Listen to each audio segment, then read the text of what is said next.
Welcome to the Creating Wealth Show with Jason Hartman. You're about to learn a new slant on investing, some exciting techniques, and fresh new approaches to the world's most historically proven asset class that will enable you to create more wealth and freedom than you ever thought possible. Jason is a genuine self-made multimillionaire who's actually been there and done it. He's a successful investor, lender, developer, and entrepreneur who's owned properties in 11 states, had hundreds of tenants, and been involved in thousands of real estate transactions. This program will help you follow in Jason's footsteps on the road to your financial independence day. You really can do it.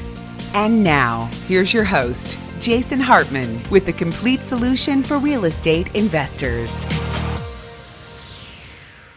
We have got part 2 of Global Macro Advisor today, but if you haven't done so already, I must encourage you to watch our new webinar. This one is good. It's good. It's good. This is a market profile webinar for Florida and Georgia. And there's that song, the Florida-Georgia line. So I figured it was kind of easy to remember. Just go to jasonhartman.com/Florida-Georgia, jasonhartman.com/Florida-Georgia. And many of you have really been pleased with the asset defense, asset protection webinar and the incredible deal, frankly, offered by the attorney featured on that webinar, which, by the way, is a super good deal. Everybody has pretty much unanimously agreed with me on that. And just a reminder, that one you can watch, and you may want to see that one again. I know that's this stuff gets into the weeds. So if you want to see that one, it's just jasonhartman.com/asset. Protect your ass at jasonhartman.com/asset. So there's 2 great webinars for you this weekend as we celebrate in the U.S. the 4th of July, Independence Day. And I tell you, after the fake race war is over and the marginally fake coronavirus scare, that's not obviously totally fake. That's just sort of an opportunistic thing. I guess you could say that that's true about the race war too. You notice how I just so sort of just throw these things out there, right? Just throw them out there. The civil unrest and the craziness. But hey, weren't you happy to see the Seattle mayor who kind of let everything go on? Hypocrite. And then when it's right in front of your own house, oh, it's time to shut this down, of course, because it's affecting my life. So finally, the Seattle mayor took some action. Oh, God, this government. If we leave this stuff to these corrupt politicians, what a world we would be in.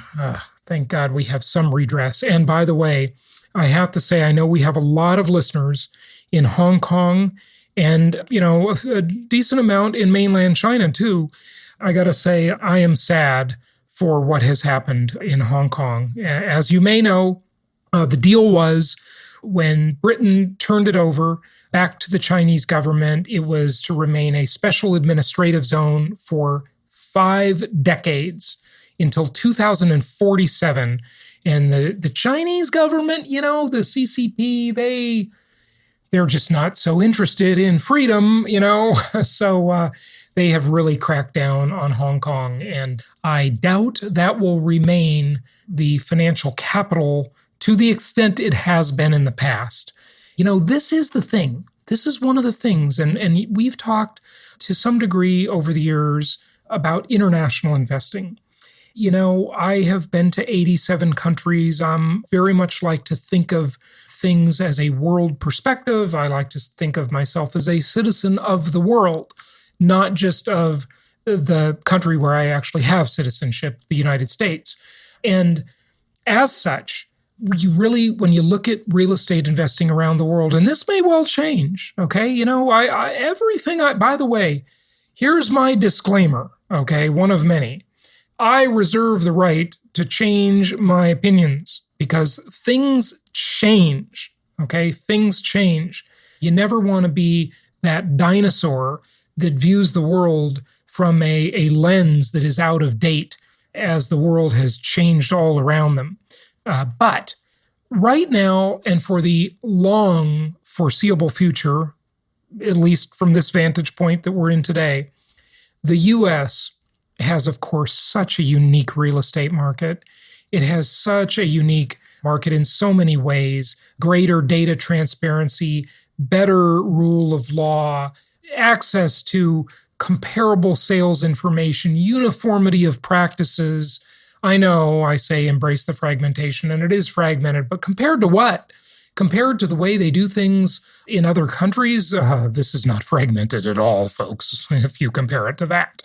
And the MLS, just the fact that there is an MLS system, a multiple listing service, and just the customs and the procedures and all of that stuff. But in addition to that, the lack of political risk. I mean, think about it. If you were, like so many, an investor in the Hong Kong very, very cyclical real estate market. As you know, there are three types of markets in the world: linear, cyclical, and hybrid. And Hong Kong would definitely be classified as a cyclical market.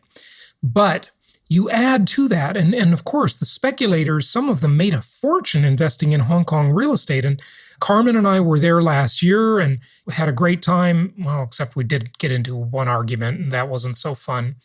But other than that, we had a great time.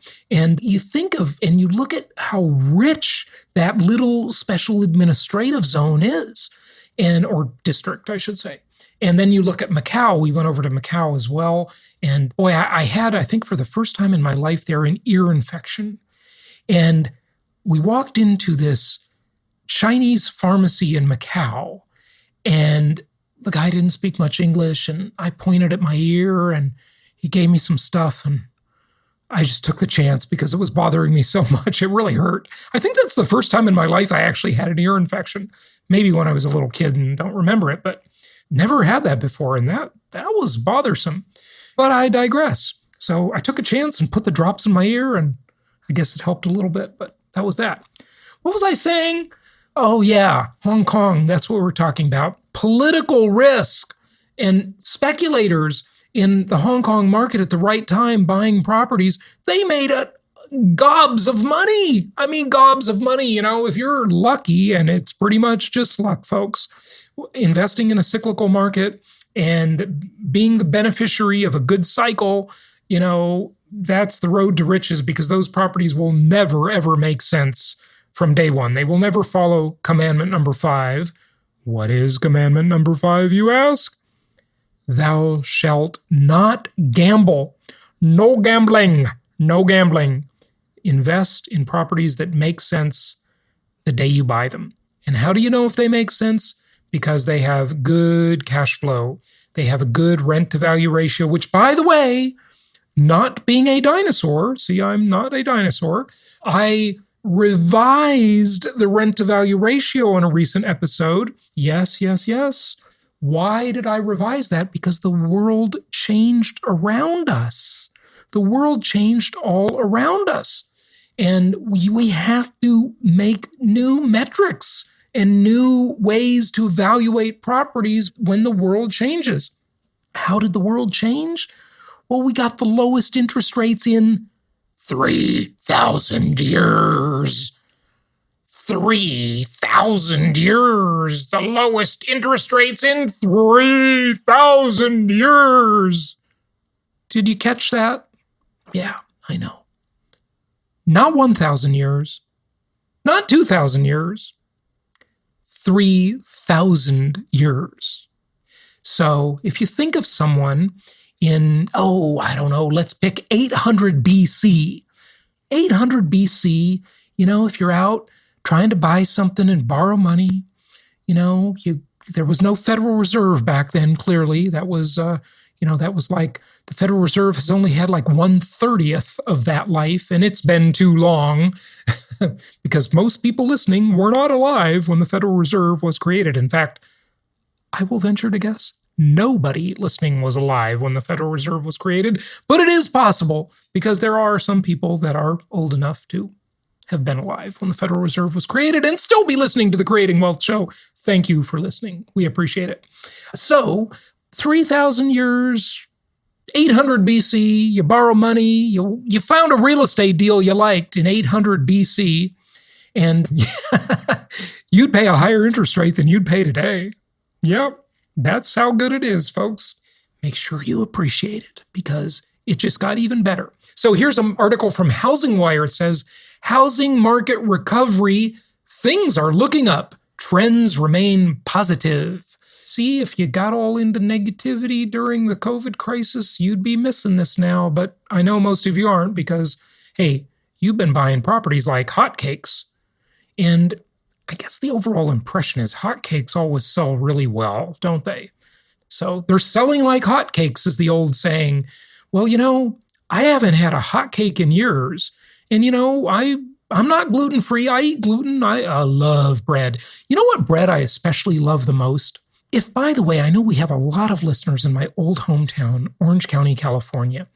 You go to Mastro's Restaurant in Crystal Cove in Orange County, California, which is Crystal Cove, basically Newport Beach, super duper high-end area, where, by the way, interestingly, a lot of people that live in Crystal Cove and in Newport Coast, the sort of sister area where I used to live, I owned 3 homes in Newport Coast, and a lot of people that live in those places have cars with Nevada license plates. That's interesting. They are Nevada residents. That's interesting. Yeah, Nevada residents, but they live in Crystal Cove or Newport Coast or Laguna Beach. Whatever. I guess they don't want to pay California taxes. See, whenever you rip people off, this is for you, state of California and Governor Gavin Communist Newsom. And he is I'm going to call him Governor Nuisance because he is a nuisance to productivity for sure.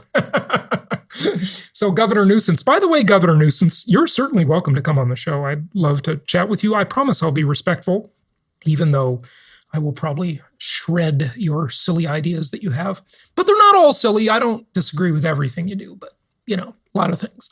Anyway, Governor Nuisance chases people out of the state, as Governor Moonbeam Jerry Brown did before him with their oppressive taxes. So anyway, back to the subject at hand, Jason. Yes, stay on track here. Okay, so the Housing Market Recovery Index says that things are good. The index is set at 100. 100 is sort of that benchmark, okay? Set at 100 for the last week of January, right as COVID kind of really hit. And the value of 100 means the market has recovered to the pace seen that month, okay? So it was booming, COVID hit, everybody freaked out, right? Now, where does it stand? That is the question. That is the question. To be or not to be, that is the question. Okay. Well, the Housing Market Recovery Index reached 95.8 nationwide. Now that's nationwide last week for the week ending June 27th. And 12 of the 50 largest markets are showing recovery, with the greatest occurring in, now this really amazes me. I wonder why this is. See, you always have to slice and dice the statistics to know the truth of what is really happening. I guess it's kind of like what we shared yesterday. When you go trough to peak, then it looks really good. And my argument is that's why the stock market likes, and I would argue, designs. That's my Twilight Zone imitation. I know it's really bad. Yeah, don't hire me for sound effects, voiceovers, impersonations of celebrities, or jokes, because I'm not good at any of that stuff. But I'm good at investing, and I'm good at economics. Anyway, I'm a pretty good dog dad, I think. I don't know. Coco, what do you think? Yeah, she's over there laying down. I'm not that good, because if I was a better dog dad, Coco would get a lot more exercise than she does, but we do okay. Anyway, I would also get a lot more exercise than I do, and I do okay, but could be better. Always room for improvement, folks. So so I would argue that the conspiracy theory that the stock market designs volatility in so that they can use those valley to peak comparisons and say how good things are. Remember, that's what I shared on yesterday's episode, how the Dow is up, the S&P is up, oil is up 80%. Well, 80% from what? Compared to what? The Jason Hartman question says. So yeah, it is what it is. Anyway, you can see through it. So here they're saying greatest recoveries in, you ready for this? Boston, San Francisco, Seattle, Denver, and Philadelphia. To me, that is suspicious. But I think they're saying that because they had the greatest declines. And what else doesn't this tell you? It doesn't tell you what the recovery index measures. Is it measuring sales volume, sales prices, number of listings on the market, number of listings sold? Is it the pending home index? In other words, the deals that go into escrow under contract? Or is it the index of closings? Because, of course, that closing has at least a 60 to 90-day lag behind it, as I've taught you many times over the years. So for whatever it's worth, but I can tell you anecdotally, and I don't have my own index. I should have my own index. Why don't we have the Hartman Index? Someone please check into that. We need a Hartman Index. What would it measure? Well, I think it would measure compared to what? Something along those lines would be good for the Hartman Index. Okay, think about that, folks. If you have an idea, I'd love to hear from you. jasonhartman.com/ask. And maybe we can make a Hartman Index. That'd be cool. All right. It says in the U.S., the overall weekly index value calculated as a weighted composite of 4 indexed components, including housing demand based on Realtor.com online search activity. Okay, so that's only on search activity. That's not on what happened activity yet. But wait, there's more. Home prices based on the median list price. That's important. What is the home price based on? Then housing supply based on new listings, and pace of sales based on median time on market. Okay, I think that's kind of an interesting index. I like that. I like the way they've done this. Now the question is, compared to what? Right? That's the question again, because it's compared to what in the items that the index is measuring.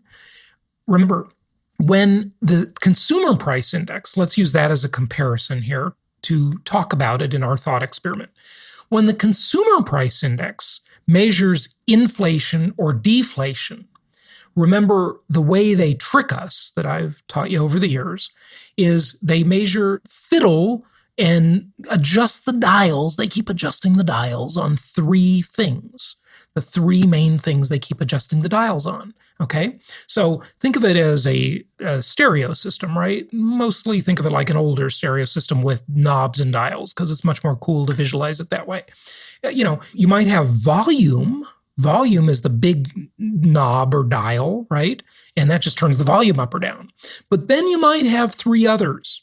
And what would they be? They'd be treble for the high-pitched sounds, and mid-range for the middle, and then bass for the low end. So you could adjust the volume, but you could also adjust the treble and get the high sounds, sound like the Bee Gees. And then you could adjust the well, no, that was bass I was doing. Let's get it right here. This is the mid-range right here. That's kind of mid-range. And you could adjust the bass and the deep sounds. Nah, that wasn't a good way to do it. I put my hands over my mouth to make that effect. How about this? The bass. You could adjust the bass. It's the end of the day here. I'm getting a little punchy. It's been a long day. Well, most of them are long days. So when you adjust these things, it's like adjusting the inflation index, weighting, hedonics, and substitution. That's how you adjust the weighting of what things in the index are making up the important part. So let's dive into this one. And let's talk about the Housing Recovery Index. Okay, remember what I told you. I said search activity, home prices based on median price, and that's very misleading. It could be very deceiving there. Housing supply based on new listings, that's pretty clear. And then pace of sales based on median time on the market. Notice median and average are, of course, not the same thing. I don't need to go into that. So the search activity is 10% of the index. The median, or the median list prices, not sales prices, by the way, list prices are 30% of the index. And the supply of new listings is another 30% of the index. And the pace of sales is another 30% of the index. So there you've got 100% when you add all those three up, or all those four up. So yeah, for whatever it's worth, it's interesting. But I can tell you, forget about indexes and anything complicated. I can just tell you, real estate sales are booming, booming, booming. So there you go. Let's get to part 2, but I know you've been waiting for this. And I better just tell you today because I don't want to have to wait till Monday. Now, before I tell you this, let me just tell you, page is not totally finished. So I've been holding off, but I'm gonna share the link because I know you've all been bugging me like crazy. And I appreciate that. I'm so glad you're so interested. To register for our upcoming Meet the Masters virtual conference, we don't have all our speakers on the page yet. We don't have all our topics on the page yet. So most of you are just going to go buy tickets, and we love you. We appreciate that. But hey, after you buy the tickets, check back middle of next week. Watch the page evolve as we add more speakers and more information to the page, just so you can get more and more excited about the event. But here it is. You ready? You can go get your tickets now. This is the announcement you've been waiting for. jasonhartman.com/masters. jasonhartman.com/masters to get your tickets for our virtual Meet the Masters coming up. We've got George Gammon, Harry Dent. We've got several other speakers we're going to be announcing as well. And it's just going to be a great, fun event. So go register, jasonhartman.com/masters. Get your tickets. And here is part 2 as we talk about global macroeconomics. A lot of the environmentalists would talk about how this, I agree, even though I don't agree with the way environmentalism has been so politicized and a lot of untruths have been told since then. But conceptually, this concept is interesting, you know? This whole world built on consumption. And, you know, if you look back to the time before the 20s, okay, and before, and I don't know if you know who like Edward Bernays is, and he's of course I know Bernays. Oh, okay, yeah, right. you know, right. Okay, so he created modern advertising, modern public relations, and so forth. And you know, Americans were a pretty frugal bunch, and in all the time before that, so far as I can tell, frugality was like a virtue, and it was something that was considered, you were considered of good character to be frugal. Now, at least maybe recent events are changing that, but now you're considered a cheapskate and no fun. And, you know, it's been all about bling and showy cars and whatever, everything we could consume. You know, we can't have a system that's based on just radical consumption forever. That is a losing battle, isn't it? It's such a losing battle, and I'm going to give your listeners a framework for understanding really anything human. And that is the notion of question and answer. And I'm going to get back to consumption in a sec. Okay. So everything human is an answer to one or more questions. So, for example, the coffee that I'm sipping is an answer to a question: what can I drink that will satisfy my thirst and give me a little late afternoon pep? Coffee. This podcast is an answer to questions your listeners have. Where can I go for world-class information on topics of a financial nature, curated by someone I trust? It would be your podcast, right? Is an answer. Your podcast would not be an answer for someone seeking what hairstyles are prominent or how to cook a chicken, Yeah. right? You would not you would not be an answer for that question. Mm-hmm. And so I say that because even marriage is an answer to a question. Having children is an answer to a question. Mm-hmm. Los Angeles is an answer to a question. So I'm belaboring this point for a second. Mm-hmm. Punchline coming. Yep.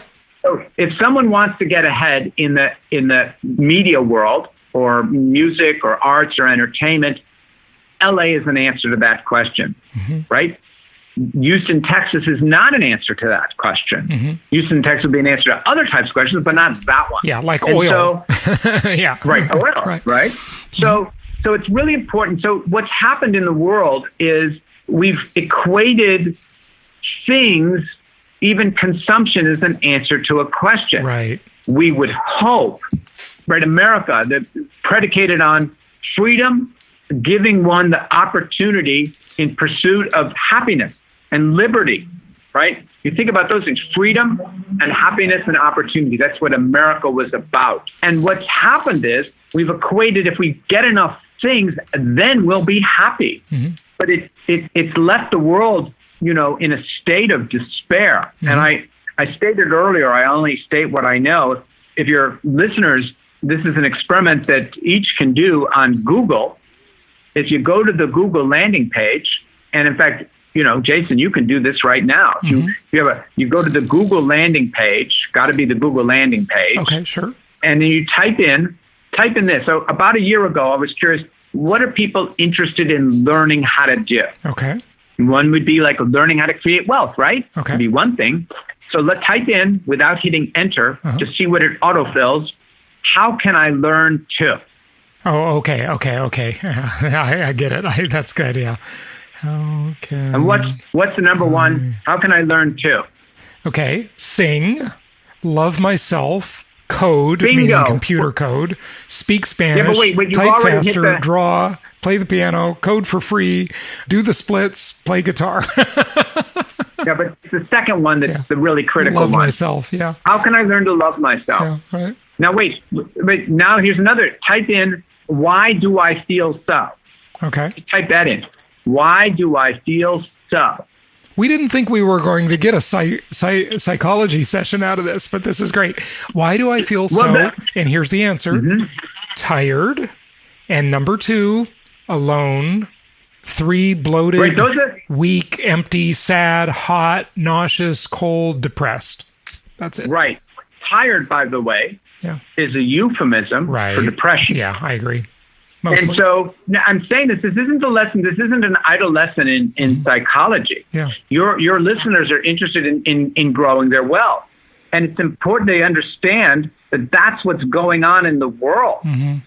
And that we're dealing with a world that has gone into debt to buy things they didn't really need and have left them indebted and feeling depressed and lonely and empty. So this is what's going on right now is a radical reshift, recalibration, and everyone's going, wait a second. I'm glad, what do I need? I'm glad you said that. Okay, so here in my pandemic investing presentation, a lot of our thoughts just mirror each other's. This is really interesting.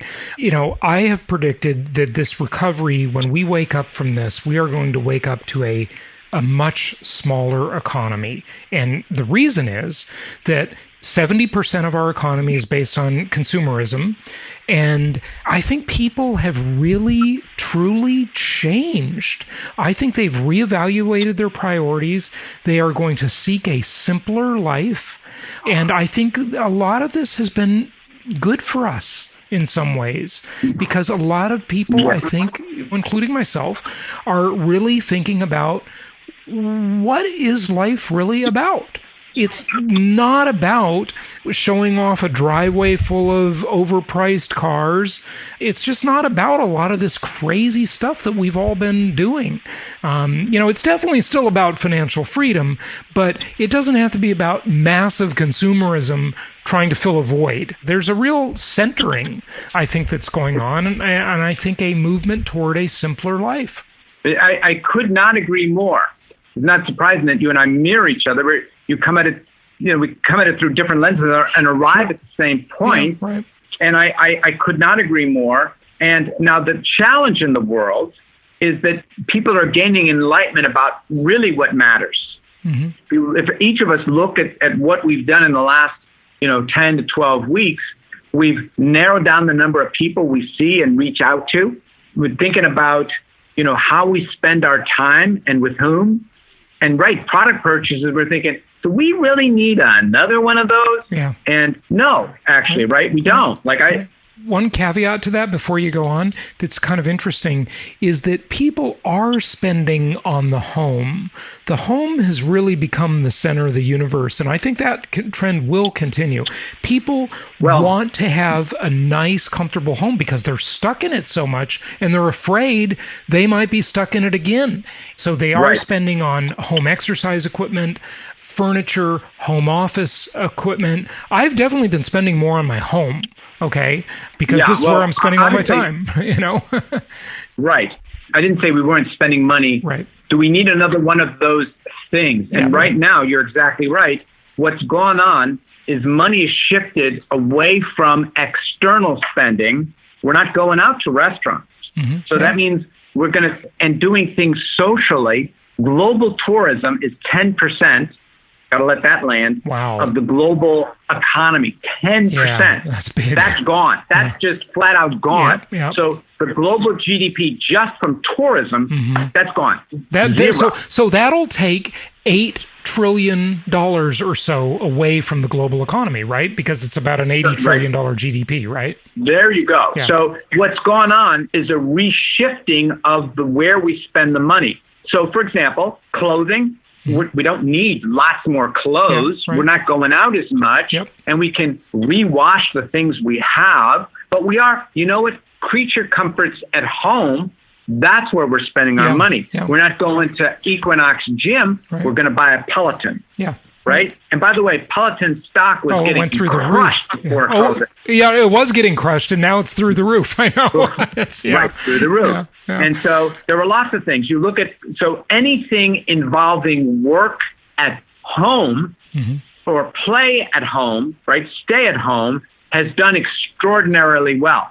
Anything related to commercial business activity has gotten crushed.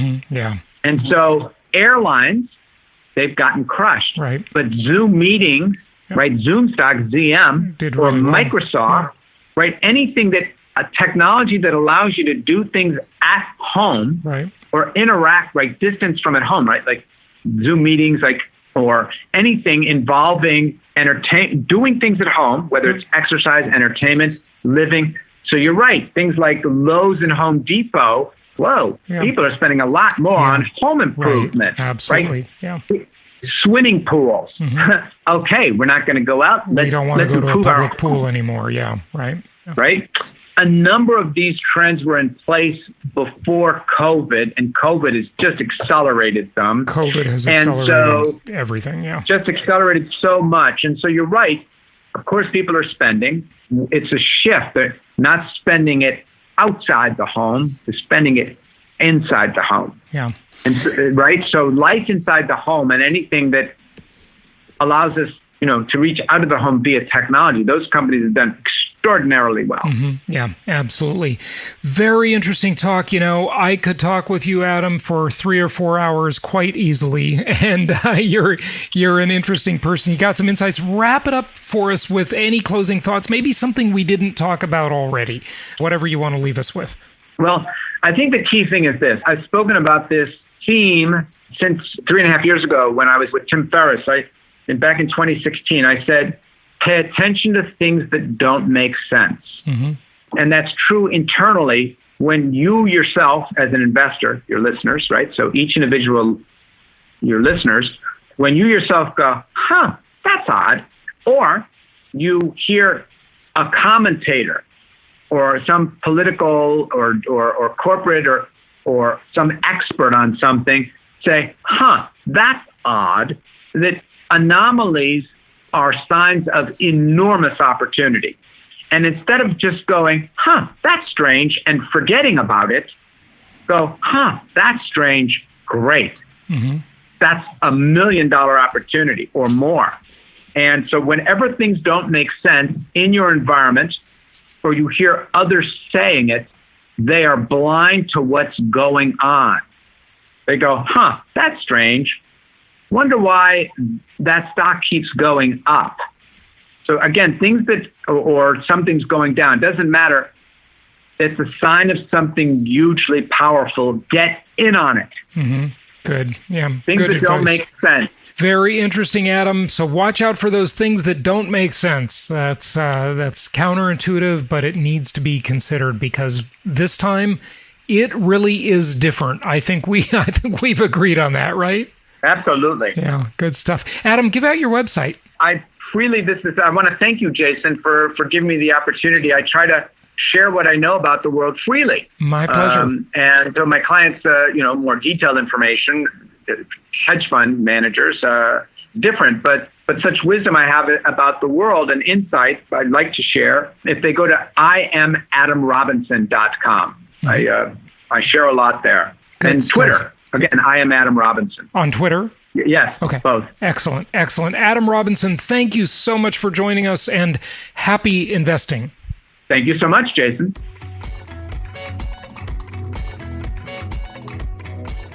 Thank you so much for listening. Please be sure to subscribe so that you don't miss any episodes. Be sure to check out the show's specific website and our general website, hartmanmedia.com, for appropriate disclaimers and terms of service. Remember that guest opinions are their own, and if you require specific legal or tax advice or advice in any other specialized area, please consult an appropriate professional. And we also very much appreciate you reviewing the show. Please go to iTunes or Stitcher Radio or whatever platform you're using and write a review for the show. We would very much appreciate that. And be sure to make it official and subscribe so you do not miss any episodes. We look forward to seeing you on the next episode.